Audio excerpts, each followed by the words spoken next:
আমার জবা ফুল গাছে আজকে অনেক জবা ফুল ফুটেছে। খুব ভালো লাগে যখন নিজের গাছের ফুল দিয়ে পুজো করি। ঘরের এই ছোট্ট মন্দিরটা শুধু একটা জায়গা নয়, এটা আমার বিশ্বাসের আশ্রয়, আমার মনের শান্তি। প্রতিদিনের ব্যস্ততার মাঝে যখন মনটা একটু ক্লান্ত হয়ে যায়, এই জায়গাটাতে এসে আমি নিজেকে ফিরে পাই। বড় আয়োজন নয়, মন থেকে করা পুজোটাই আমার কাছে সবচেয়ে গুরুত্বপূর্ণ। আমি নিয়মের চেয়ে বিশ্বাসকে বেশি মানি, কারণ ঈশ্বর তো সাজসজ্জা নয়, হৃদয়টাই দেখেন। ফুল, ধূপ, প্রদীপ সব কিছুর চেয়েও বড় হলো ভক্তি। এই ঘরে আমি কৃতজ্ঞ হতে শিখেছি। ভালো দিন হোক বা খারাপ সময়, এই মন্দিরটাই আমার ভরসা।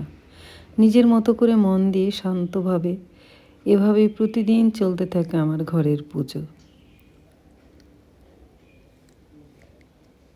আজকে বজরংবলীর দিন ছিল।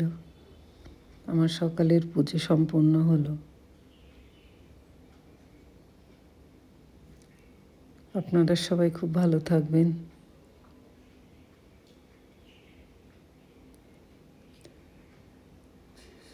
জয় বজরংবলী, জয় শ্রীকৃষ্ণ, রাধে রাধে।